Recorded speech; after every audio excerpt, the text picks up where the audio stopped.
कहानी की शुरुआत होती है ली यून नाम की एक लड़की से, जो धीरे धीरे एक अंधेरे कमरे में होश में आती है। उससे थोड़ी दूर एक चमकता हुआ फोन रखा है जिसकी स्क्रीन पर लिखा होता है नाइट हैज कम। उसी फोन के ठीक पास एक लाश पड़ी होती है। यह देखकर ली यून बुरी तरह डर जाती है और तुरंत कमरे से भाग निकलती है। भागते भागते वह एक स्विमिंग पूल तक पहुंच जाती है। तभी एक लड़की अचानक पानी में कूदती है और धीरे धीरे उसकी तरफ तैरने लगती है। ली यून घबराकर पीछे मुड़ती है और जान बचाने के लिए दौड़ पड़ती है, लेकिन तभी कोई पीछे से उसके सिर पर वार करता है और वह बेहोश होकर गिर जाती है। अगले ही पल ली यून की आंख खुलती है। तब उसे पता चलता है कि यह सब सिर्फ एक डरावना सपना था। आज उसके स्कूल की क्लास ट्रिप है। बस में बैठे सभी स्टूडेंट बड़े मजे से माफिया गेम खेल रहे होते हैं, लेकिन ली यून का पूरा ध्यान सिर्फ जुनही पर होता है, जिसे वह चुपचाप पसंद करती है। उसकी दोस्त जोंग वॉन उसे कहती है कि वह जाकर जुनही के पास बैठ जाए ताकि उसे करीब से देख सके। दूसरी तरफ जोंग वॉन अपने फोन में किसी गेम का कोड लिखने में लगी रहती है। कुछ घंटों बाद पूरी क्लास ट्रेनिंग सेंटर पहुंच जाती है। बस से उतरते ही ली यून चारों तरफ देखने लगती है। उसे अजीब सा एहसास होता है जैसे वह पहले भी इस जगह पर आ चुकी हो। अंदर जाने से पहले सभी स्टूडेंट्स एक क्यूआर कोड स्कैन करके वाईफाई से कनेक्ट हो जाते हैं, लेकिन ली यून अकेली होती है जो सावधानी रखते हुए क्यूआर कोड स्कैन नहीं करती। ट्रेनिंग सेंटर के अंदर किसी भी फोन में सिग्नल नहीं आता, इसलिए टीचर बाहर किसी से कांटेक्ट नहीं कर पाता। वह क्लास प्रेसिडेंट जून ही से कहता है कि जब तक वह बाहर जाकर हालात देख कर आता है तब तक वह सभी स्टूडेंट्स का ध्यान रखे, लेकिन जैसे ही टीचर वहां से जाता है पूरे बिल्डिंग की लाइट्स अचानक बंद हो जाती है। अंधेरे के बीच सफेद कपड़े पहने एक इंसान दिखाई देता है। सभी स्टूडेंट डर जाते हैं। तभी इमरजेंसी लाइट्स जल उठती हैं और सबको पता चलता है कि यह सब यूल का किया हुआ मजाक था। मौका मिलते ही वह एक डरावनी कहानी सुनाने लगता है। वह बताता है कि इसी जगह एक हाई स्कूल की लड़की ने अपनी जान दे दी थी। फिर वह सबको चेतावनी देता है कि रात के 12 बजे के बाद कभी भी शीशे में मत देखना और पीछे मुड़कर भी मत देखना, लेकिन ली यून उसकी बातों पर बिल्कुल भरोसा नहीं करती और जियोंग वॉन के साथ अपने कमरे में चली जाती है। उसी समय सभी स्टूडेंट्स के फोन में अपने आप माफिया गेम इंस्टॉल हो जाता है। इससे भी ज्यादा अजीब बात यह होती है कि गेम बिना किसी के छुए अपने आप शुरू भी हो जाता है। ली यून को सिटीजन का रोल मिलता है। गेम सभी स्टूडेंट्स को 4 रोल में बांट देता है: सिटीजन, डॉक्टर, डिटेक्टिव और माफिया। सुबह 8 बजे से लेकर रात 12 बजे तक सभी को वोट देकर माफिया ढूंढना होगा। जिस पर सबसे ज्यादा वोट आएंगे उसे मार दिया जाएगा और उसका असली रोल सबके सामने आ जाएगा। इसके बाद माफिया को छोड़कर बाकी सभी सो जाएंगे। फिर सुबह 6 बजे से पहले माफिया अपनी तरफ से एक इंसान को मारेगा। गेम तभी खत्म होगा जब सिटीजन टीम या माफिया टीम में से कोई एक पूरी तरह खत्म हो जाएगी। शुरुआत में सभी को लगता है कि यह भी यूल का कोई नया मजाक है, इसलिए लगभग सभी उसी के खिलाफ वोट कर देते हैं, लेकिन ली यून को जल्दी ही समझ आ जाता है कि मामला बहुत गड़बड़ है। अभी तक ट्रेनिंग सेंटर के स्टाफ ने स्टूडेंट्स की एंट्री भी रजिस्टर नहीं की, फिर भी गेम में पहले से सभी के नाम मौजूद हैं। जियोंग वॉन भी देखती है कि बिना सिग्नल के भी गेम आराम से चल रहा है। दोनों तुरंत जूनही के पास जाती हैं ताकि मिलकर कुछ समझ सके, लेकिन वहां पहुंचकर उन्हें पता चलता है कि सारे टीचर और स्टाफ अचानक गायब हो चुके हैं। ली यून लैंडलाइन फोन से बाहर मदद मांगने की कोशिश करती है, लेकिन वह भी काम नहीं करता। तभी एक लड़की दौड़ते हुए आती है और ली यून से कहती है कि तुरंत स्विमिंग पूल में चलो। जैसे ही ली यून अंदर पहुंचती है वह एकदम रुक जाती है। वहां का पूरा नजारा बिल्कुल उसके डरावने सपने जैसा होता है। अगले ही पल सारी लाइट्स जल जाती हैं। असल में आज ली यून का बर्थडे होता है और उसके क्लासमेट्स ने उसके लिए सरप्राइज पार्टी रखी होती है, लेकिन जियोंग वॉन को यह बात अजीब लगती है क्योंकि क्लास के ज्यादातर स्टूडेंट तो ली यून से कभी ठीक से बात भी नहीं करते। तभी वाइस क्लास प्रेसिडेंट सोमी अचानक ली यून को धक्का देकर सीधे स्विमिंग पूल में गिरा देती है। सोमी भी जुनही को पसंद करती है और ली यून को उसके करीब देखकर जलती है, इसलिए वह उसे सबक सिखाना चाहती है। ली यून किसी तरह तैरकर बाहर आने की कोशिश करती है, लेकिन अचानक उसे लगता है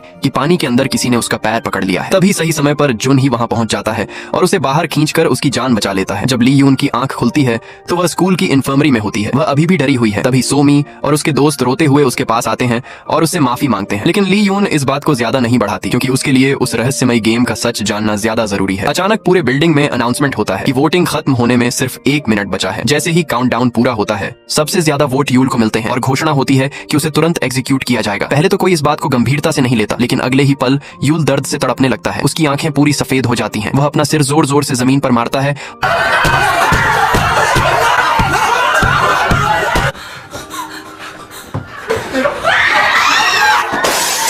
और फिर दौड़कर खिड़की से छलांग लगा देता है। कुछ देर बाद अनाउंसमेंट होता है कि यूल असल में एक सिटीजन था। इसके तुरंत बाद हल्का म्यूजिक बजने लगता है और वहां मौजूद सभी स्टूडेंट अचानक बेहोश होकर गिर जाते हैं। जब उनकी आंख खुलती है तब सुबह के 6 बजे चुके होते हैं। ली यून दौड़कर खिड़की के पास जाती है और देखती है कि यूल सच में मर चुका है। तभी एक और अनाउंसमेंट होता है कि रात के दौरान चोई, जो माफिया था, उसे भी मार दिया गया है। ये सुनते ही सभी स्टूडेंट बुरी तरह घबरा जाते हैं। कुछ लड़कों को लगता है कि इस गेम के पीछे कोई ब्रॉडकास्ट रूम में बैठा होगा। वे दौड़कर वहां पहुंचते हैं, लेकिन पूरा कमरा खाली मिलता है। दूसरी तरफ ली यून और उसके दोस्त वॉशरूम में चोई की लाश देखते हैं। डरते हुए भी ली यून उसकी जांच करती है। वह देखती है कि खून अभी पूरी तरह सूखा नहीं है, यानी उसकी मौत कुछ ही देर पहले हुई है। ये सब देखकर जुनही फैसला करता है कि सभी को तुरंत इस खतरनाक जगह से बाहर निकलना चाहिए, लेकिन तभी फिर से अनाउंसमेंट सुनाई देता है कि गेम सिर्फ तय किए गए एरिया के अंदर ही खेला जाएगा। जुनही जमीन पर बनी एक सफेद लाइन देखता है और सबको सख्ती से कहता है कि कोई भी इसे पार नहीं करेगा, लेकिन 2 लड़के उसकी बात नहीं मानते और लाइन के बाहर चले जाते हैं। जैसे ही वे रूल तोड़ते हैं उनकी आंखें सफेद हो जाती हैं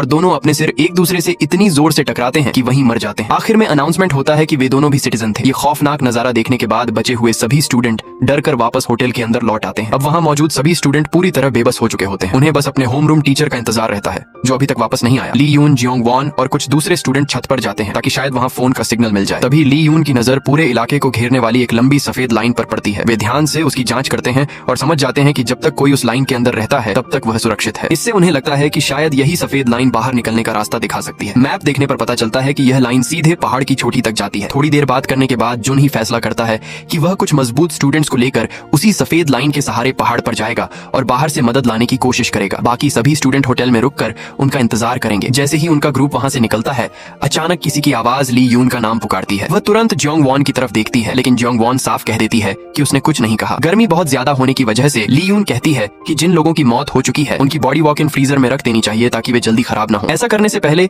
वह क्राइम सीन की कई फोटोज अपने फोन में ले लेती है ताकि बाद में पुलिस को सबूत दे सके। तभी उसे पास की एक स्टॉल में एक फोन और खून से सना हुआ फायर एक्सटिंग्विशर मिलता है। वह गौर करती है कि चोई की सारी चोटें सिर्फ उसके माथे पर हैं और उसके हाथों पर लड़ाई के कोई निशान नहीं है। यही बात उसे सोचने पर मजबूर कर देती है, आखिर माफिया अपने ही साथी को क्यों मारेगी। उसे इस सवाल का जवाब नहीं मिलता, इसलिए वह बाकी स्टूडेंट्स के साथ मिलकर बॉडीज को फ्रीजर में रखवा देती है। कुछ देर बाद क्लास का सबसे होशियार स्टूडेंट दाबुम एक अजीब बात नोटिस करता है। जिन स्टूडेंट्स की जान बची हुई है उनके सभी फोन की बैटरी ठीक 56% पर अटकी हुई है, जबकि जिनकी मौत हो चुकी है उनके फोन बिल्कुल भी ऑन नहीं हो रहे। तभी एक बार फिर ली यून को कोई उसका नाम लेकर बुलाता हुआ सुनाई देता है। अब उसे यूल की सुनाई हुई भूत वाली कहानी याद आने लगती है और वह सोचती है कि कहीं वह सच तो नहीं थी। लेकिन जियोंग वॉन उसे समझाती है कि भूत जैसी कोई चीज नहीं होती और उसे बेकार की बातें सोचनी बंद करनी चाहिए। दूसरी तरफ जुन ही अपने साथियों को लेकर सफेद लाइन के सहारे पहाड़ पर चढ़ता रहता है। रास्ते में एक लड़की का पैर फिसल जाता है, लेकिन किस्मत से वह लाइन के बाहर नहीं गिरती। काफी देर चढ़ने के बाद वे लोग आखिर पहाड़ की चोटी पर पहुंच जाते हैं, लेकिन वहां जाकर देखते हैं कि सफेद लाइन अचानक खत्म हो गई है। तभी एक लड़के को कुछ अजीब लगता है। वह अपना कैमरा निकालकर दूर देखने लगता है। उसे दूर दो इंसान खड़े दिखाई देते हैं। सभी मिलकर उन्हें जोर जोर से आवाज लगाते हैं,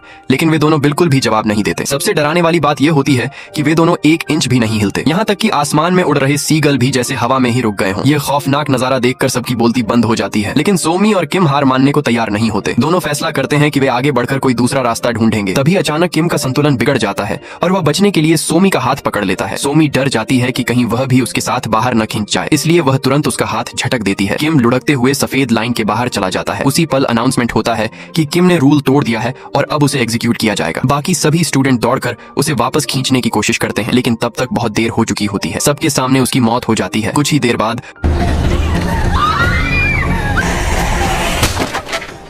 होटल में मौजूद स्टूडेंट्स के फोन पर भी नोटिफिकेशन आ जाता है कि किम मर चुका है और उसका रोल सिटीजन था। आखिर में जुन ही हार मानकर सभी को वापस होटल ले आता है। वह सबको बताता है कि बाहर निकलने का हर रास्ता बंद है। जब तक ये गेम खत्म नहीं होगा तब तक यहाँ से कोई बाहर नहीं जा सकता। ली यून खुद को किम की मौत का जिम्मेदार मानने लगती है। उसे लगता है कि अगर उसने पहाड़ पर जाने का आइडिया नहीं दिया होता तो किम आज जिंदा होता। जियोंग वॉन उसे समझाती है कि इसमें उसकी कोई गलती नहीं है। अभी सबसे जरूरी बात यह है कि सभी शांत रहें और यहाँ से निकलने का कोई दूसरा रास्ता सोचें। दोनों चलते चलते ऑफिस के पास पहुंचते हैं। तभी अंदर से तेज आवाजें सुनाई देती हैं। वे दरवाजा खोलकर अंदर जाते हैं और देखते हैं कि जुन ही गुस्से में खड़ा है। तभी वहां रखा एक फोन लगातार बजने लगता है। ली यून उसे उठाने जाती है, लेकिन जुन ही उसे रोक देता है। वह बताता है कि यह कॉल नकली है क्योंकि फोन की लाइन कहीं से भी जुड़ी हुई नहीं है। इतना ही नहीं, वहां रखी सारी फाइल्स खाली हैं और एक भी कंप्यूटर ऑन नहीं हो रहा। पूरा ऑफिस ऐसा लगता है जैसे किसी ने सिर्फ दिखावे के लिए तैयार किया हो। यह देखकर सभी पहले से भी ज्यादा डर जाते हैं क्योंकि अब किसी को समझ नहीं आ रहा कि अगला नंबर किसका होगा। जुन ही सभी स्टूडेंट्स को ऑडिटोरियम में बुलाता है और कहता है कि इस बार कोई भी वोट नहीं करेगा। शायद अगर कोई वोट ही नहीं करेगा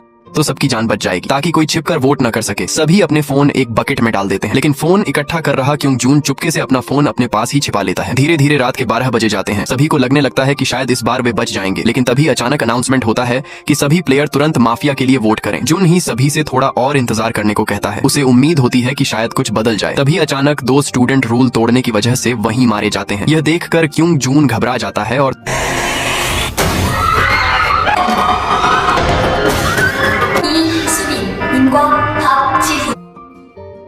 क्यों जून घबरा जाता है और तुरंत अपना फोन निकालकर वोट कर देता है। उसे ऐसा करते देख बाकी सभी भी बकेट की तरफ दौड़ते हैं और अपने अपने फोन निकालकर जल्दी जल्दी वोट करने लगते हैं। क्यों जून की इस हरकत की वजह से लगातार लोग मरने लगते हैं और जून ही खुद को इसका जिम्मेदार मानकर अंदर ही अंदर टूट जाता है। दूसरी तरफ बाकी सभी अपने हिसाब से जिस पर सबसे ज्यादा शक होता है उसी को वोट देते हैं। सबसे ज्यादा शक बैक नाम की लड़की पर जाता है क्योंकि पहले राउंड में उसी ने सभी को यूल के खिलाफ वोट करने के लिए कहा था। इसी अफरा तफरी के बीच ली यून को अचानक गेम का असली मकसद समझ में आ जाता है। उसे एहसास होता है कि यह गेम सभी स्टूडेंट्स को एक दूसरे के खिलाफ करने के लिए बनाया गया है। अगर वोट अलग अलग लोगों में बंट जाएं, तो किसी एक को सबसे ज्यादा वोट नहीं मिलेंगे और शायद कोई एग्जीक्यूट भी नहीं होगा। ली यून अपनी यह बात बाकी स्टूडेंट्स को बताती है। कुछ लोग उसकी बात मानकर अलग अलग लोगों को वोट देते हैं, लेकिन इसके बावजूद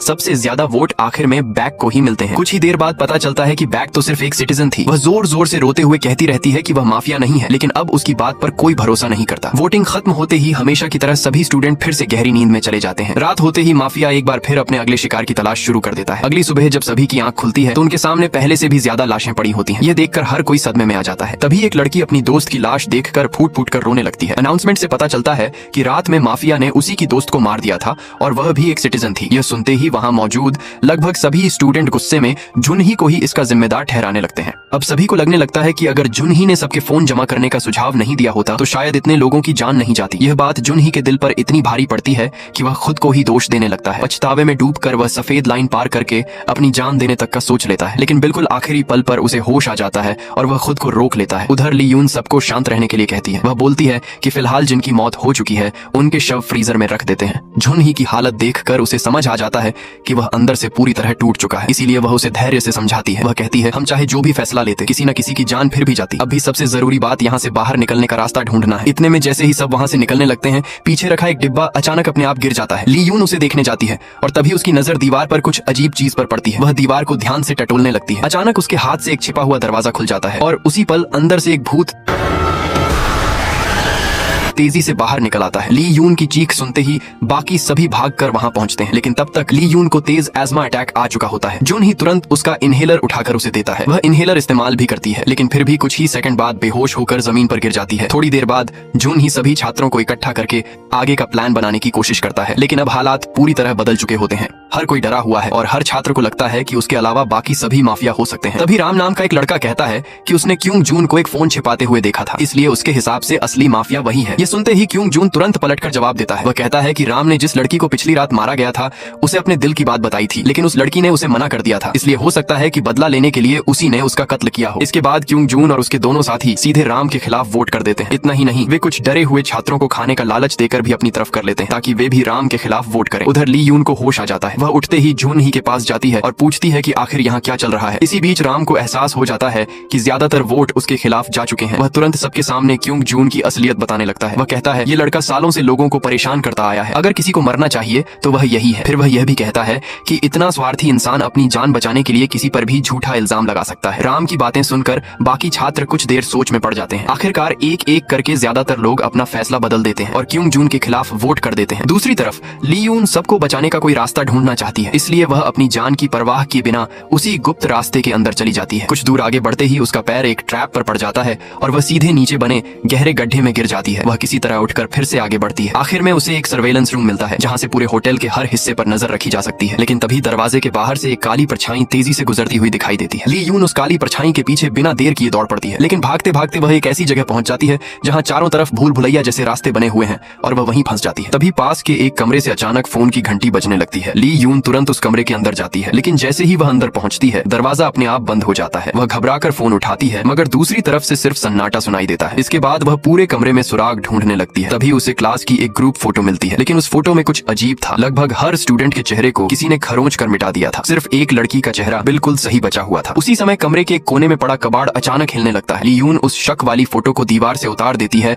और जल्दी से उस तरफ जाती है। वहाँ उसे एक और छिपा हुआ रास्ता मिल जाता है। वह उसी रास्ते पर आगे बढ़ती है और घूमते घूमते वापस फ्रीजर वाले कमरे में पहुंच जाती है। वहाँ वह सबको वह फोटो दिखाती है और रास्ते में उसके साथ जो कुछ भी हुआ था सब विस्तार से बता देती है, लेकिन जोंग वॉन को उसकी बात पर यकीन नहीं होता। वह बताती है कि जब ली यून काफी देर तक वापस नहीं आई थी तब वह भी उसी छिपे हुए रास्ते में उसे ढूंढने गई थी, लेकिन वहाँ उसे आखिर में सिर्फ एक बंद दीवार मिली थी। कुछ पल के लिए ली यून भी समझ नहीं पाती कि यह सब आखिर कैसे हो रहा है। फिर भी उसे पूरा भरोसा होता है कि फोटो में दिख रही वही लड़की उसके सपनों में दिखाई देने वाली भूत जैसी लड़की है। इसी बीच सब लोग इस रहस्य को समझने की कोशिश कर ही रहे होते हैं कि तभी जून ही भागता हुआ वहाँ आता है। वह बताता है कि कुछ देर पहले ही राम अचानक गायब हो गया है। यह सुनते ही सोमी और बाकी लोग आखिरी बचे 2 स्टूडेंट से कहते हैं कि वे क्योंग जून के खिलाफ वोट कर दें ताकि राम बच सके। लेकिन जीसू नाम की एक लड़की को शक होता है कि कहीं राम ही माफिया तो नहीं है, इसलिए वह बिना सोचे समझे वोट करने से मना कर देती है। कोई भी उसे मना नहीं पाता, इसलिए सभी उसे थोड़ा और समय देने का फैसला करते हैं। दूसरी तरफ क्योंग जून देखता है कि उसके खिलाफ राम से सिर्फ 1 वोट कम है। वह तुरंत एक लड़की को भेजता है ताकि वह राम को बहाने से एक कमरे में बुला लाए। जैसे ही राम वहां पहुंचता है, क्योंग जून और उसके लोग उसे बेरहमी से पीटना शुरू कर देते हैं। वे उस पर दबाव डालते हैं कि वह मान ले कि वही माफिया है। उधर बाकी सभी राम को ढूंढ रहे होते हैं। तभी अचानक पूरे बिल्डिंग के स्पीकर पर राम की कांपती हुई आवाज सुनाई देती है। वह कहता है कि वही माफिया है और उसी ने उस लड़की को मार दिया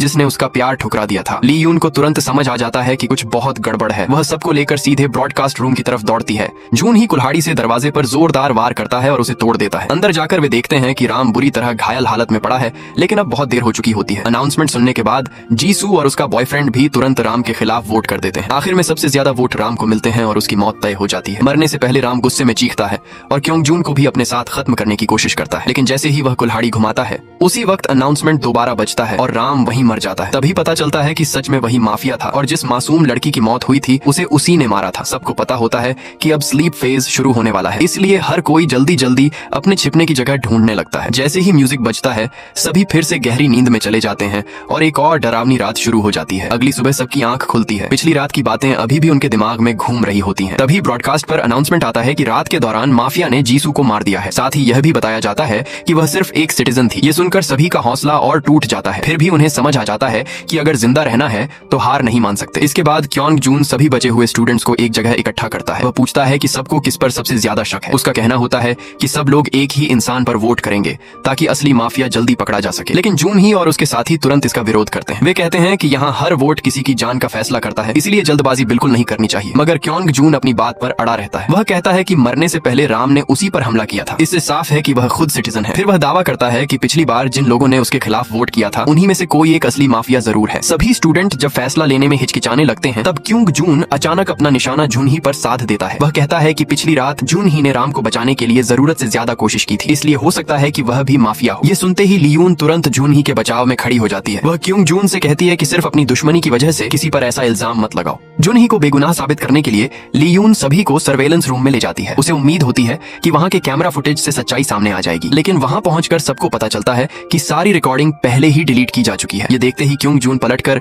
ली यून पर ही शक करने लगता है। वह कहता है कि असली माफिया वही है और सबसे पहला वोट उसी के खिलाफ डाल देता है। उसके साथ मौजूद बाकी स्टूडेंट भी उसकी बात मानकर ली यून को वोट देने लगते हैं। तभी जोंग वॉन सबको रोकती है। वह कहती है कि अभी वोट मत करो, अगर उसे रात 11 बजे से पहले थोड़ा समय मिल जाए तो वह डिलीट हुई वीडियो वापस ला सकती है। लेकिन ली यून पूरी तरह घबरा जाती है। उसे डर लगने लगता है कि कहीं सभी लोग उसे ही माफिया समझकर मार न दें। तभी जुन ही उसके आंसू पोंछते हुए कहता है कि जब तक वह जिंदा है ली यून को यहाँ कुछ नहीं होने देगा। कुछ देर बाद जियोंग वॉन सिक्योरिटी फुटेज का एक हिस्सा वापस निकालने में कामयाब हो जाती है। सभी ये देखने के लिए तैयार हो जाते हैं कि पिछली रात जीसू के कमरे में कौन गया था। लेकिन तभी अचानक कंप्यूटर में आग लग जाती है। उसी समय पास की दूसरी स्क्रीन पर एक और हैरान कर देने वाला नजारा दिखाई देता है। स्विमिंग पूल के पास अचानक एक लड़की कहीं से भी आकर खड़ी हो जाती है। ली यून उसे देखते ही पहचान लेती है। यही वही लड़की है जो उसे पहले ग्रुप फोटो में दिखाई दी थी। अब उसे पूरा यकीन हो जाता है कि इस बिल्डिंग के अंदर स्टूडेंट्स के अलावा भी कोई और मौजूद है। उसके हिसाब से अगर उस इंसान को ढूंढ लिया जाए तो शायद इस गेम से बाहर निकलने का रास्ता भी मिल जाएगा। ये सुनते ही सभी स्टूडेंट भागते हुए स्विमिंग पूल तक पहुंचते हैं, लेकिन वहां उन्हें कोई सुराग नहीं मिलता। इसी बीच वोटिंग का समय तेजी से खत्म होने लगता है। तब तक ली यून के खिलाफ 4 वोट पड़ चुके होते हैं। उसे बचाने के लिए जून ही एक प्लान बनाता है। वह बाकी 4 स्टूडेंट्स से कहता है कि वे उसे वोट दें, जबकि बाकी लोग अलग अलग लोगों को वोट करें। उसका सोचना होता है कि अगर वोट बंट जाएंगे तो किसी एक के पास सबसे ज्यादा वोट नहीं होंगे और शायद कोई एग्जीक्यूट नहीं होगा। लेकिन अनाउंसमेंट आते ही उनकी उम्मीद टूट जाती है। सिस्टम बताता है कि ली यून और जून ही दोनों बराबरी पर हैं। अब बचे हुए प्लेयर को सिर्फ 5 मिनट के अंदर दोबारा वोट करना होगा। अगर ऐसा नहीं हुआ तो वहाँ मौजूद सभी लोगों को एग्जीक्यूट कर दिया जाएगा। इतनी बुरी हालत देखकर जून ही आखिर हार मान लेता है। वह चाहता है कि कम से कम ली यून बच जाए। साथ ही अब तक जितनी भी मौतें हुई हैं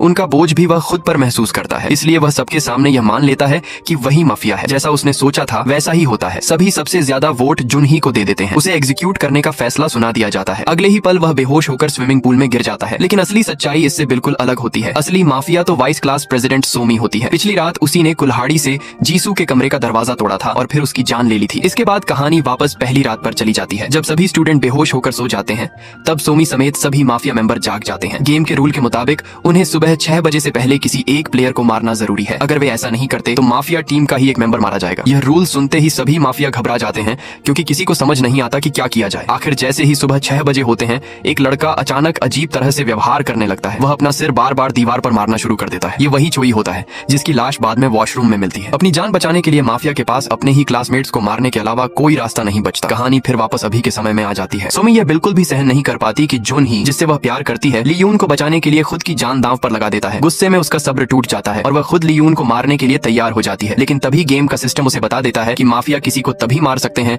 जब सभी माफिया एक ही इंसान को चुने। अगली सुबह ली-यून सबसे पहले स्विमिंग पूल की तरफ भागती है। वह जुन ही को पानी से बाहर निकालती है और पहली बार अपने दिल की बात कह देती है। वह बताती है कि वह उसे बहुत पहले से पसंद करती थी लेकिन कभी हिम्मत नहीं जुटा पाई। तभी अचानक फिर से अनाउंसमेंट सुनाई देती है। पता चलता है कि पिछली वोटिंग खत्म होने से पहले डॉक्टर रोल वाले खिलाड़ी ने अपनी हीलिंग पावर जुन ही पर इस्तेमाल कर दी थी। अगले ही पल जुन ही अपनी आंखें खोल देता है और दोबारा जिंदा हो जाता है। सब लोग अभी इस खुशी से बाहर भी नहीं निकल पाते कि एक और बुरी खबर आ जाती है। रात में माफिया ने सिटीजन रोल वाले एक लड़के को मार दिया है। उसका नाम शिन था और वह क्योंग जून का साथी था। ली-यून पहले क्राइम सीन की फोटोज लेती है और फिर उसकी बॉडी को ध्यान से देखती है। उसे पता चलता है कि शिन के शरीर पर चाकू के कई वार हैं। इससे साफ है कि माफिया किसी भी हालत में उसकी मौत पक्की करना चाहते थे। तभी किसी की नजर दीवार पर लिखे एक मैसेज पर जाती है। उसमें लिखा होता है कि जून ही एक सिटीजन है और नीचे पुलिस का नाम भी लिखा हुआ है। इसके बाद सभी लोग फिर से इकट्ठा होकर बात करते हैं कि आखिर शिन को किसने मारा। सबसे ज्यादा शक किम पर जाता है क्योंकि शिन की मौत से पहले वही उसके साथ था और उसके कपड़ों पर भी खून लगा हुआ था। यहाँ तक कि क्योंग जून भी यही बात कहता है। उसका कहना है कि शिन हमेशा किम को परेशान करता था, इसलिए गुस्से में आकर किम ने उसे मार दिया होगा। लेकिन किम रोते हुए साफ मना कर देता है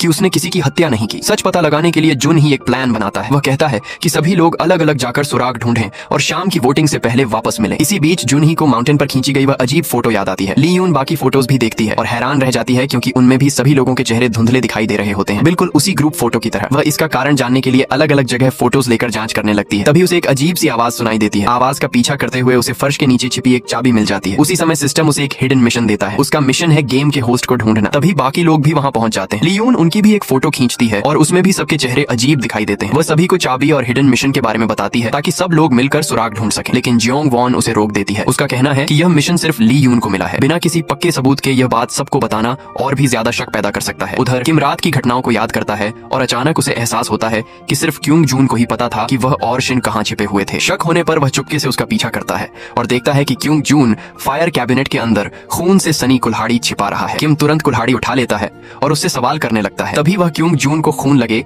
जैकेट को भी गायब करने की कोशिश करते हुए देख लेता है। दोनों की बहस चल ही रही होती है कि बाहर छिपा एक लड़का उन्हें देख लेता है। उसे लगता है कि ये दोनों ही माफिया हैं और वह बाकी लोगों को बताने के लिए निकल पड़ता है। दोनों उसे रोकने के लिए उसके पीछे भागते हैं लेकिन धक्का लगने से वह लड़का जमीन पर गिर जाता है और उसके सिर पर बहुत गंभीर चोट लग जाती है। क्योंग जून डर जाता है कि अगर यह जिंदा रहा तो सब लोग उन्हें ही माफिया समझेंगे, इसलिए वह किम को इशारा करता है कि उसे खत्म कर दो। दोनों वहां से चले जाते हैं और वह बेबस लड़का वहीं तड़पते तड़पते मर जाता है। असल में वही लड़का डॉक्टर रोल वाला खिलाड़ी था। उसकी ताकत यह थी कि वह किसी एक खिलाड़ी को माफिया के हमले से बचा सकता था। अगर उस खिलाड़ी को वोटिंग में भी मार दिया जाए तो वह उसे दोबारा जिंदा कर सकता था, लेकिन वह यह ताकत हर 48 घंटे में सिर्फ एक बार ही इस्तेमाल कर सकता था। इससे पहले उसने गलती से सुन लिया था कि जुन ही खुद को माफिया सिर्फ ली-यून को बचाने के लिए बता रहा है, इसलिए उसने अपनी पावर जुन ही पर इस्तेमाल की और उसे वापस जिंदा कर दिया। उस लड़के की मौत की खबर मिलते ही सभी लोग स्टोरेज रूम की तरफ दौड़ते हैं। ली-यून वहां चारों तरफ लड़ाई के निशान देखती है। मृत लड़के के सिर पर भी कई चोटें होती हैं। वह समझ जाती है कि किसी ने उस पर हमला करके उसकी हत्या की है। सुराग ढूंढते हुए उसे फर्श पर एक रबर मैट और खून लगी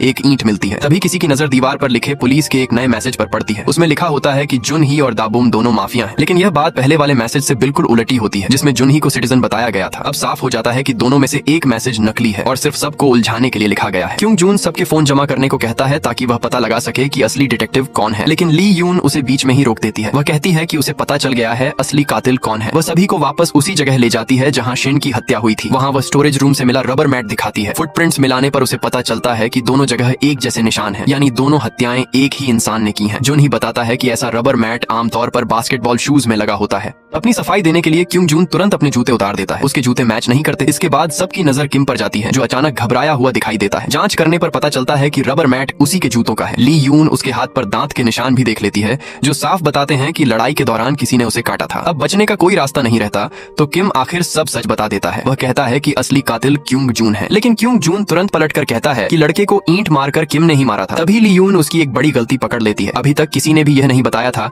कि हत्या ईंट से हुई है। फिर क्योंग जून को यह बात कैसे पता चली? ली-यून ये भी बताती है कि स्टोरेज रूम में किम के फुटप्रिंट्स के अलावा किसी और के फुटप्रिंट्स भी मिले हैं। किम तुरंत क्योंग जून पर माफिया होने का आरोप आरोप लगा देता है। वह यह भी बता देता है कि खून लगी कुल्हाड़ी अभी भी क्योंग जून के पास है। यह सुनते ही क्योंग जून का गुस्सा फूट पड़ता है और वह किम पर हमला कर देता है। देखते ही देखते दोनों के बीच जोरदार लड़ाई शुरू हो जाती है। सभी लोग तुरंत दोनों को अलग करने के लिए दौड़ पड़ते हैं। तभी किम की जेब से एक लाल मार्कर नीचे गिर जाता है। ये देखते ही सबको लगता है कि दीवार पर लिखा गया मैसेज उसी ने लिखा होगा। दोबारा लड़ाई न हो इसलिए वे किम और क्योंग जून को अलग अलग कमरों में बंद कर देते हैं और दोनों के फोन भी अपने पास रख लेते हैं। काफी देर तक सोचने और बात करने के बाद आखिर सभी तय कर लेते हैं कि वोट किसे देना है। जून ही सबको कहता है कि जैसे ही वोटिंग खत्म हो हर कोई तुरंत जाकर छिप जाए। वह और द बूम सभी के फोन वापस देने निकल जाते हैं। आखिर में सबसे ज्यादा वोट किम को मिलते हैं क्योंकि सबको वही सबसे बड़ा शक वाला इंसान लगता है। लेकिन सच ये है कि दीवार पर लिखा हुआ मैसेज खुद क्योंग जून ने ही लिखा था ताकि सारा इल्जाम किम पर आ जाए। उधर द बूम क्योंग जून का फोन वापस नहीं देता। वह उससे कन्वीनियंस स्टोर की चाबी मांगता है। तभी पता चलता है कि जब सबका ध्यान कहीं और था तब क्योंग जून ने सारी चाबियां चुपके से अपने पास रख ली थी। कन्वीनियंस स्टोर सबसे सुरक्षित छिपने की जगह भी है। मजबूर होकर क्योंग जून उसे चाबी दे देता है। इसके बाद द बूम उसे एक दूसरे कमरे में ले जाकर कहता है कि उसका फोन अंदर रखा है। जैसे ही क्योंग जून अंदर जाता है द बूम बाहर से दरवाजा बंद कर देता है। क्योंग जून गुस्से में जोर जोर से चिल्लाता है लेकिन दरवाजा नहीं खोल पाता। इसी बीच अनाउंसमेंट होती है कि सबसे ज्यादा वोट मिलने की वजह से किम को अब सजा दी जाएगी। यह सुनते ही किम घबराकर भागने की कोशिश करता है। तभी अचानक उसके सिर में तेज दर्द उठता है और कुछ ही पल बाद उसकी मौत हो जाती है। सबसे बड़ा झटका तब लगता है जब पता चलता है कि किम तो सिर्फ एक साधारण सिटीजन था। अब क्योंग जून भी बेचैन हो जाता है। असल में खून से सनी कुल्हाड़ी और जैकेट जानबूझकर उसके खिलाफ सबूत बनाने के लिए रखी गई थी। तभी द बूम उसके सामने आता है और पूछता है झूठे इल्जाम में फंसने का एहसास कैसा लग रहा है। यहीं पर सारा सच सामने आ जाता है। असली माफिया कोई और नहीं बल्कि हमेशा चुप रहने वाला और किसी की नजर में न आने वाला द बूम है। सालों तक वह क्योंग जून और उसके दोस्तों की बदमाशी सहता रहा। अब उसे आखिर अपना बदला लेने का मौका मिल गया है। यह सुनते ही क्योंग जून अपना आपा खो बैठता है और द बूम पर बेरहमी से टूट पड़ता है। तभी वही डरावना म्यूजिक फिर से बजने लगता है। धीरे धीरे क्योंग जून की आंखें बंद होने लगती हैं और वह बेहोश हो जाता है। जैसा सबने सोचा था रात में माफिया उसे मार देते हैं। अगली सुबह पता चलता है कि क्योंग जून भी सिर्फ एक सिटीजन था। लगातार होती मौतों ने सभी की हिम्मत तोड़ दी है। ली यून को लगता है कि सारी उम्मीद अब उस चाबी पर टिकी है। अगर गेम का होस्ट मिल गया तो शायद यह डरावना खेल हमेशा के लिए खत्म हो सकता है। वह अपने दो दोस्तों के साथ सुराग ढूंढना शुरू करती है। काफी खोजने के बाद उन्हें एक बंद डिब्बा मिलता है जिसमें वही चाबी फिट हो जाती है। डिब्बा खुलते ही अंदर से एक क्लास फोटो निकलती है। इस बार फोटो पहले जैसी धुंधली नहीं होती। इसमें हर स्टूडेंट का चेहरा बिल्कुल साफ दिखाई देता है। उसी समय बचे हुए सभी स्टूडेंट्स के फोन पर एक नोटिफिकेशन आता है। उसमें लिखा होता है कि इस गेम की होस्ट एक लड़की है जिसका नाम से यून है। ये नाम सुनते ही सबके दिमाग में उसकी यादें लौट आती हैं। सभी डर जाते हैं क्योंकि से यून तो पहले ही मर चुकी है। लोगों का मानना था कि उसने खुद अपनी जान ली थी लेकिन असल में उसका मर्डर हुआ था। ली यून को यकीन हो जाता है कि से यून ने यह पूरा गेम अपने कातिल से बदला लेने के लिए बनाया है। यानी उसका कातिल अभी भी इन्हीं लोगों के बीच छिपा हुआ है। यह बात सुनते ही एना नाम की लड़की घबरा जाती है। वह चुपके से सोमी से मिलती है और उसे कहती है कि अब सबको सच बता देना चाहिए। शायद ऐसा करने पर से यून उन्हें माफ कर दे और यह गेम खत्म हो जाए। लेकिन सोमी साफ मना कर देती है। वह कहती है कि अगर सच बाहर आ गया तो सबसे पहले शक उन दोनों पर जाएगा। कुछ देर बाद सोमी द बूम से मिलती है और कहती है कि एना को जितनी जल्दी हो सके रास्ते से हटाना होगा, नहीं तो वह सबको अपने साथ डुबो देगी। यहीं से साफ हो जाता है कि द बूम का भी से यून की मौत से गहरा रिश्ता है। इधर सुराग ढूंढते हुए जुनही को इत्तेफाक से क्योंग जून का फोन मिल जाता है। वह सीधा द बूम के पास जाता है और पूछता है कि क्या क्योंग जून को आखिरी बार उसी ने देखा था। यह सवाल सुनकर द बूम घबरा जाता है। वह कहता है कि वह तो पूरे समय सोमी और बाकी लोगों के साथ था और उसके बाद क्योंग जून कहाँ गया उसे कुछ नहीं पता। लेकिन उसकी यह बात सुनकर लोगों का शक और बढ़ जाता है। तभी दो लड़के आगे आते हैं और कहते हैं कि उन्हें पहले से ही द बूम और सोमी पर शक था। उन्होंने अपनी आंखों से देखा था कि सोमी के पास वही कन्वीनियंस स्टोर की चाबी थी जो क्योंग जून के पास रहती थी। उस समय सोमी ने कहा था कि क्योंग जून ने चाबी फायर हाइड्रेंट के पास छिपाई थी और उसे वहीं से मिली। लेकिन अब किसी को उसकी बात पर भरोसा नहीं होता। सबको लगता है कि उसने क्योंग जून को मारकर चाबी अपने पास रख ली। फिर लोगों को यह भी याद आता है कि सोमी की सेयून से कभी नहीं बनती थी। उसने उसके बारे में कई झूठी अफवाहें भी फैलाई थी। खुद पर से शक हटाने के लिए सोमी तुरंत एना के खिलाफ वोट कर देती है। वह कहती है कि सेयून का प्राइवेट वीडियो फैलाने वाली एना ही थी, इसलिए वही असली माफिया हो सकती है। एना तुरंत उसकी बात का जवाब देती है। वह कहती है कि वीडियो उसने नहीं बल्कि सोमी ने रिकॉर्ड किया था। अपनी बात साबित करने के लिए एना सबके सामने बताती है कि वह इस गेम की डिटेक्टिव है। फिर वह बिना डरे कहती है कि असली माफिया सोमी है। चारों तरफ से सवाल उठने लगते हैं तो सोमी पूरी तरह टूट जाती है। रोते हुए वह कहती है कि वह कभी माफिया बनना ही नहीं चाहती थी, लेकिन जिंदा रहने के लिए उसे अपने ही क्लासमेट्स को मारना पड़ा। अब सभी लोग उसकी असली सच्चाई देख लेते हैं। वे अपने फोन निकालते हैं और एक एक करके उसके खिलाफ वोट डाल देते हैं। खुद को बचाने के लिए सोमी द बूम का नाम बताने की कोशिश करती है, लेकिन अचानक उसकी आवाज बंद हो जाती है और उसके मुंह से खून निकलने लगता है। सिस्टम उसे चेतावनी देता है कि कोई भी माफिया अपनी टीम के दूसरे माफिया की पहचान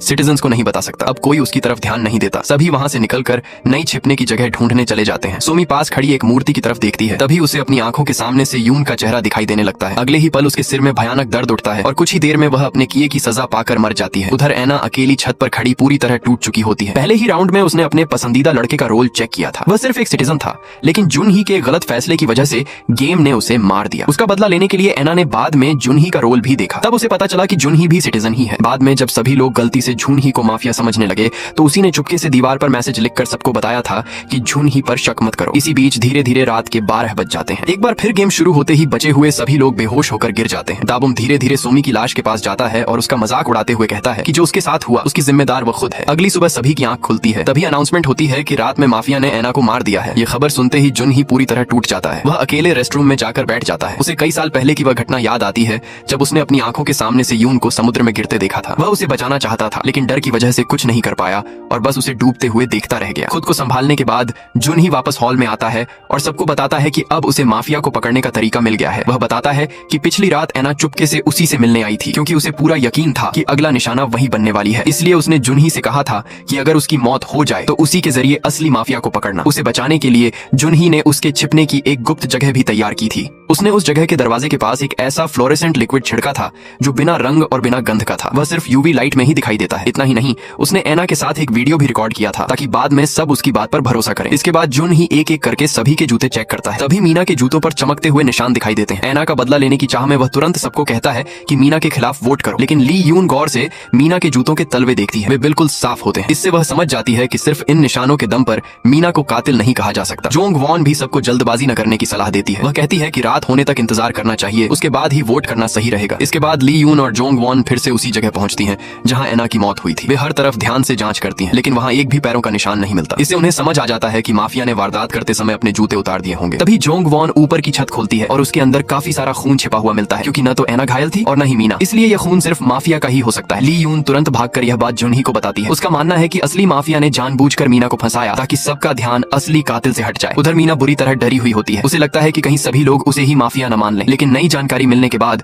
उसके अंदर थोड़ी उम्मीद जगती है। वह जोंग वॉन से हाथ जोड़कर कहती है कि सबके सामने उसकी बेगुनाही साबित कर दे। शुक्रिया कहने के लिए वह कन्वीनियंस स्टोर की चाबी भी जोंग वॉन को दे देती है। उसी दिन ली यून एक नया प्लान बनाती है। वह असली माफिया को बाहर निकालने के लिए जाल बिछाने का फैसला करती है। उसके कहने पर जुन ही बाकी लोगों को मैसेज भेजता है कि एना ने मरने से पहले जो कैमरा छिपाया था वह उन्हें मिल गया है और अभी कैफेटेरिया में चार्ज हो रहा है। जैसे ही दाबुम ये मैसेज पढ़ता है वह घबरा जाता है। वह चुपके से कैफेटेरिया पहुंचकर वीडियो मिटाने की कोशिश करता है लेकिन वहां उसे कुछ भी नहीं मिलता। तभी जुन ही और ली यून वहां पहुंच जाते हैं। दाबुम को वहां देखकर दोनों का शक और गहरा हो जाता है। उसी समय बाहर जोर जोर से बहस होने लगती है। कुछ देर पहले जोंग वॉन और मीना को पता चला था कि नाम का एक लड़का घायल है। दोनों तुरंत इन्फर्मरी पहुंचती हैं और उसे अपना जख्म साफ करते हुए देखती हैं। यह देखकर उन्हें लगता है कि शायद एना का कातिल वही है। अब सभी लोगों का ध्यान नाम की तरफ चला जाता है। यह देखकर दाबुम के चेहरे पर हल्की सी मुस्कान आ जाती है। जुन ही उसकी यही मुस्कान देख लेता है। मीना दाबुम से पूछती है कि वह कैफेटेरिया में क्या कर रहा था। दाबुम कहता है कि वह सिर्फ यह देखने गया था कि कैमरा पूरी तरह चार्ज हुआ या नहीं। फिर वह नाम से पूछता है कि उसे चोट कैसे लगी। नाम बताता है कि सुबह आंख खुलने तक उसे खुद भी नहीं पता था कि उसके शरीर पर चाकू का घाव है। वह उल्टा दाबुम पर शक करता है और कहता है कि उसका चुपके से कैफेटेरिया जाना ज्यादा संदिग्ध है। इसके बाद दोनों एक दूसरे पर इल्जाम लगाने लगते हैं और दोनों एक दूसरे के खिलाफ वोट डाल देते हैं। ली यून और जुन ही अपने भरोसे पर टिके रहते हैं और आखिर में दाबुम के खिलाफ वोट करते हैं। तभी जोंग वॉन नाम से पूछती है कि उसने अपनी चोट अपने सबसे अच्छे दोस्त से भी क्यों छिपाई। इतना कहकर वह भी नाम के खिलाफ वोट डाल देती है। ये सुनते ही नाम का गुस्सा फूट पड़ता है। वह अपने ही दोस्त पर चिल्लाने लगता है। पिछली रात दोनों हर समय साथ थे, फिर भी चाकू सिर्फ उसी को लगा। आखिर में वह चीख कर कहता है कि यहाँ मौजूद हर इंसान माफिया है। तभी उसके खिलाफ एक और वोट पड़ जाता है। ये वोट उसके अपने सबसे अच्छे दोस्त का होता है। उसका दोस्त यह बात बर्दाश्त नहीं कर पाता कि नाम ने इतनी बड़ी बात उससे भी छिपाई। अपने सबसे करीबी दोस्त से भरोसा टूटने पर नाम पूरी तरह बिखर जाता है। वोटिंग खत्म होने के बाद भी जुन ही को पूरा यकीन रहता है कि असली माफिया दाबुम ही है। वह ली यून और जोंग वॉन से कहता है कि उसने दाबुम को चुपके से मुस्कुराते हुए देखा था, लेकिन जोंग वॉन कहती है कि इस समय सबसे जरूरी बात किसी सुरक्षित जगह पर जाकर छिपना है। जैसे ही जुन ही वहां से चला जाता है, ली यून को अचानक एक अजीब बात याद आती है। जुन ही ने कभी नहीं बताया था कि एना आखिर कहाँ छिपी थी। फिर भी जोंग वॉन सीधे छत के अंदर वाले हिस्से तक कैसे पहुंच गई। ली यून ये सवाल उससे पूछती है। जोंग वॉन जवाब देती है कि उसे लगा वही सबसे सुरक्षित जगह होगी, इसलिए उसने अंदाजा लगाकर वहां देखा। लेकिन ली यून उसकी बात पर भरोसा नहीं करती। वह सीधे पूछ लेती है, क्या नाम को चाकू तुमने मारा था। इस बार जोंग वॉन कुछ नहीं छिपाती। वह साफ कह देती है कि हाँ, वही माफिया है। वही सिक्योरिटी कैमरा की सारी रिकॉर्डिंग मिटाती रही और हर मर्डर में अपने साथियों की मदद करती रही। अपनी सबसे भरोसेमंद दोस्त का यह सच सुनकर ली यून की आंखों से आंसू निकल आते हैं। उसे यकीन ही नहीं होता कि जिस पर उसने सबसे ज्यादा भरोसा किया वही इतनी बेरहम कातिल निकली। दूसरी तरफ जुन ही दाबुम की हरकतों पर नजर रख रहा होता है। वह चुपके से उसका पीछा करते हुए रेस्ट रूम तक पहुंच जाता है। वहां एक केबिन खोलते ही उसके होश उड़ जाते हैं। अंदर खून से सने मर्डर के सारे हथियार छिपे होते हैं। अब उसे पूरा यकीन हो जाता है कि दाबुम ही माफिया है। गुस्से में भरकर वह अपने मरे हुए दोस्तों का बदला लेना चाहता है, लेकिन लाख कोशिश के बाद भी उसे मार नहीं पाता। तभी दाबुम अपनी शर्ट ऊपर उठाकर अपने शरीर पर बने पुराने जख्मों के निशान दिखाता है। वह कहता है कि स्कूल के बदमाशों ने उसके शरीर पर एक एक निशान छोड़ा है। फिर वह सारा दोष जुन ही पर डाल देता है। देता है। वह कहता है कि जब उसके साथ बदमाशी हो रही थी तब जुनही ने कभी सच में उसकी मदद नहीं की। ये सुनकर जुनही पूरी तरह टूट जाता है। उसने इतने समय तक सबको बचाने की कोशिश की लेकिन आखिर में कोई भी उसे समझ नहीं पाया। आखिर में वह दाबुम से हाथ जोड़कर सिर्फ एक गुजारिश करता है कि ली यून और बाकी लोगों की जान बख्श दे। अगर किसी की जान लेनी ही है तो उसकी जान ले ले। उधर नाम अपने दर्द को भूलने के लिए लगातार स्नैक्स खा रहा होता है। तभी मीना वहां पहुंच जाती है। उसे याद आता है कि मीना ने भी उसके खिलाफ वोट दिया था, इसीलिए वह सोचता है कि मरने से पहले उसे भी अपने साथ खत्म कर देगा। लेकिन उसी पल अनाउंसमेंट होती है कि नाम को अब सजा दी जा रही है और उसका असली रोल सिर्फ एक सिटीजन था। ये सुनते ही उसका सबसे अच्छा दोस्त पछतावे से भर जाता है, लेकिन तब तक बहुत देर हो चुकी होती है। नाम गुस्से और दर्द में लगातार खाना अपने मुंह में ठूंसता रहता है और आखिर में उसका दम घुट जाता है। मीना बुरी तरह डर जाती है और भागकर पास के एक छोटे से कमरे में छिप जाती है। कुछ ही देर बाद फिर वही डरावना म्यूजिक बजने लगता है और सभी सिटीजन एक एक करके दोबारा गहरी नींद में चले जाते हैं। दा बुम मौका मिलते ही जुनही को मारने के लिए आगे बढ़ता है, लेकिन तभी सिस्टम उसे चेतावनी देता है कि वह गेम के नियम नहीं तोड़ सकता। गेम को जल्दी खत्म करने के लिए दा बुम तुरंत जोंगवॉन के पास जाता है और कहता है कि आज रात ही बाकी बचे चारों सिटीजन को खत्म कर देते हैं। जोंगवॉन उसकी बात मान जाती है, लेकिन वह कहती है कि ली यून और जुनही को वह खुद संभालेगी, जबकि बाकी लोगों को दा बुम मारेगा। इसके बाद दोनों मिलकर बेहोश ली यून को उठाकर फ्रीजर में ले जाते हैं। उनका प्लान उसे ठंड में जमा कर मारने का होता है। बाहर निकलने से पहले दा बुम चुपके से ली यून का फोन अपने पास रख लेता है, जबकि जोंगवॉन धीरे से फ्रीजर का टेम्परेचर और कम कर देती है। दूसरी तरफ दा बुम इन्फर्मरी में छिपे लड़के को ढूंढ निकालता है और उसे मार देता है। इसके बाद वह मीना को भी खत्म कर देता है। कुछ देर बाद उसके फोन पर जोंगवॉन का मैसेज आता है कि उसका काम भी पूरा हो चुका है। यह सुनकर दा बुम तुरंत ली यून का फोन चेक करता है, लेकिन वह देखकर चौंक जाता है कि फोन अभी भी चालू है। उसे याद आता है कि गेम में मरने वाले हर खिलाड़ी का फोन हमेशा के लिए बंद हो जाता है। इसका मतलब सिर्फ एक ही हो सकता है, ली यून अभी भी जिंदा है। वह गुस्से में चाकू उठाता है और सीधे फ्रीजर की तरफ दौड़ पड़ता है। रास्ते भर वह जोंगवॉन का मजाक उड़ाता है कि वह इतना आसान काम भी नहीं कर सकी। फ्रीजर में पहुंचकर वह जोंगवॉन पर हमला करना चाहता है, लेकिन जैसे ही वह चाकू चलाने की कोशिश करता है वह ऐसा नहीं कर पाता। तब उसे पता चलता है कि गेम का नियम माफिया खिलाड़ियों को एक दूसरे को मारने की इजाजत नहीं देता। इसी मौके का फायदा उठाकर जोंगवॉन उसकी आंखों में डिसइंफेक्टेंट अल्कोहल छिड़क देती है। दा बुम दर्द से तड़प उठता है। तभी जोंगवॉन जल्दी से टेम्परेचर कंट्रोल पैनल निकाल देती है और बाहर से दरवाजा बंद कर देती है। अपने आप को अंदर फंसा देखकर दा बुम पागल हो जाता है। गुस्से में वह जमीन पर पड़े शरीर पर बार बार चाकू मार देता है, लेकिन अगले ही पल उसे पता चलता है कि वह ली यून नहीं है। जोंगवॉन ने पहले से ही पूरी चाल चल रखी थी। उसने असली ली यून को एक सुरक्षित जगह पर छिपा दिया था और उसकी जगह किसी दूसरे शव को लिटाकर दा बुम को धोखा दिया। दा बुम के फ्रीजर में फंस जाने के बाद वह चुपचाप सो रही ली यून के पास जाती है और उसका फोन वापस उसके पास रख देती है। अगली सुबह ली यून की आंख खुलती है। तभी अनाउंसमेंट होती है कि रात में 2 सिटीजन मारे जा चुके हैं। उसे यह भी पता चलता है कि जोंगवॉन ने जुनही को भी नहीं मारा। ली यून तुरंत जोंगवॉन के पास पहुंचती है और पूछती है कि उसने उसकी जान क्यों छोड़ी। अगर वह चाहती तो गेम बहुत पहले खत्म हो सकता था, लेकिन जोंगवॉन कोई जवाब नहीं देती। वह सिर्फ इतना कहती है कि पहले दोनों मिलकर दा बुम से निपटते हैं। उसी समय जुन ही उनकी पूरी बात सुन लेता है। अब उसे समझ आ जाता है कि दूसरा माफिया कोई और नहीं बल्कि जोंगवॉन ही है। लेकिन तभी एक और बुरी खबर मिलती है। दा बुम किसी तरह फ्रीजर से बाहर निकल चुका होता है। जोंगवॉन तुरंत उसके खिलाफ वोट डाल देती है और ली यून और जुन ही को सावधान रहने के लिए कहती है। जुन ही ली यून से कहता है कि वह कमरे से बाहर बिल्कुल न निकले। इतना कहकर वह खुद दा बुम को ढूंढने निकल जाता है। उधर ली यून अपना सामान समेट रही होती है। तभी उसकी नजर उस गिफ्ट पर पड़ती है जो कुछ दिन पहले जोंगवॉन ने उसे दिया था। वह उसे खोलती है तो अंदर एक यूएसबी ड्राइव निकलती है। वह उसे कंप्यूटर में लगाती है और उसी पल पूरी सच्चाई उसके सामने आ जाती है। उसे पता चलता है कि जोंगवॉन का असली नाम से यून है और पूरे गेम की असली क्रिएटर भी वही है। ली यून अभी इस बड़े सच से उबर भी नहीं पाती कि तभी अचानक कमरे का दरवाजा खुल जाता है। उसी समय जुन ही और जोंगवॉन दोनों के फोन पर एक मैसेज आता है। दोनों बिना देर किए भागते हुए रूफटॉप पर पहुंचते हैं। वहां पहुंचकर वे देखते हैं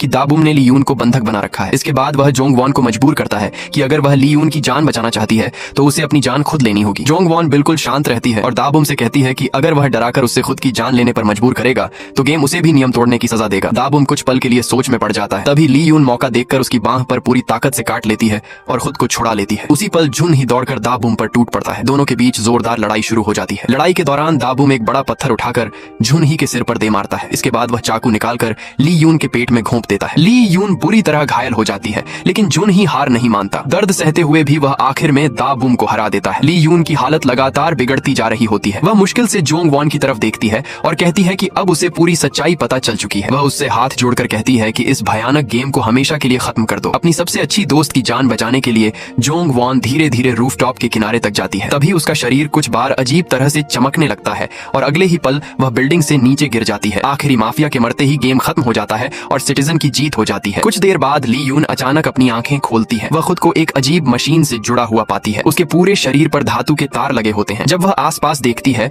तो उसके सभी क्लास क्लासमेट कुर्सियों पर बेहोश बैठे दिखाई देते हैं। तभी उसके सामने एक आदमी और एक औरत आते हैं। ली यून उन्हें देखते ही पहचान लेती है। वैसे यून के माता पिता होते हैं। अब पूरी सच्चाई सामने आ जाती है। असल में उसी पति पत्नी ने पूरी क्लास का किडनैप किया था और सबको इस जानलेवा गेम में फंसा रखा था। इतना ही नहीं, सभी लोग इस गेम को कई दर्जन बार खेल चुके हैं और हर बार जीत सिर्फ जोंग वॉन की ही हुई है। लेकिन इस बार नतीजा पूरी तरह अलग निकलता है, जिसकी उन्हें भी उम्मीद नहीं थी। वे जानना चाहते हैं कि इस बार आखिर ऐसा क्या बदल गया। ली यून उनसे सवाल करती है कि वे आखिर सबको इतनी भयानक सजा क्यों दे रहे हैं। इस पर से यून की मां ठंडे लहजे में कहती है कि उनकी बेटी की मौत का जिम्मेदार वहाँ मौजूद हर इंसान है और हर किसी को इसकी कीमत चुकानी होगी। पहले कुछ लड़के लड़कियां लगातार से यून को परेशान करते रहे। उन्होंने उसका प्राइवेट वीडियो भी ऑनलाइन फैला दिया था। आखिर में वह सब सह नहीं पाई और जीने की उम्मीद छोड़ बैठी। ली यून उसकी सबसे अच्छी दोस्त थी, लेकिन उसने भी कभी उसके लिए आवाज नहीं उठाई, इसलिए उनकी नजर में वह भी उतनी ही दोषी है। इसी बीच से यून के पिता सिस्टम चेक करते हैं। उन्हें पता चलता है कि इस बार ली यून इसलिए जीत सकी क्योंकि उसकी पुरानी यादें वापस आ गई थीं। सबसे बड़ी बात यह थी कि जोंग वॉन ने खुद अपनी जान देकर ली यून को बचाया। इससे उन्हें यकीन हो जाता है कि उनकी बेटी अब अपने क्लासमेट्स को माफ कर चुकी है और वह अब इस गेम को आगे नहीं चलाना चाहती। लेकिन से यून की मां अब भी अपने गुस्से को छोड़ने के लिए तैयार नहीं होती। वह साफ कह देती है कि वह उन स्वार्थी स्टूडेंट्स को कभी माफ नहीं करेगी। यह सब देखने और सुनने के बाद ली यून फिर से बेहोश हो जाती है। जब उसकी आंख खुलती है तो उसे लगता है कि शायद यह सब सिर्फ एक बुरा सपना था। लेकिन कुछ ही पल बाद उसे एहसास होता है कि सारी घटनाएं फिर से बिल्कुल उसी तरह शुरू हो रही हैं जैसे पहले हुई थी। इस बार बस एक फर्क होता है, जोंग वॉन बस की सबसे पीछे वाली सीट पर बैठी होती है और लगातार ली यून को घूर रही होती है। और यहीं से इस खतरनाक गेम का एक नया राउंड फिर से शुरू हो जाता है और यहीं पर नाइट हैज कम का सीजन 1 खत्म हो जाता है। लेकिन कहानी अभी पूरी तरह खत्म नहीं हुई है। अगर आपको यह पूरी स्टोरी पसंद आई हो तो वीडियो को लाइक जरूर करें और ऐसे ही मूवी और सीरीज एक्सप्लेन्ड देखने के लिए हमारे चैनल को सब्सक्राइब करना बिल्कुल मत भूलिए। साथ ही कमेंट करके जरूर बताइए कि इस सीरीज का सबसे चौंकाने वाला पल आपको कौन सा लगा। अब मिलते हैं अगली जबरदस्त कहानी के साथ। Thanks for watching.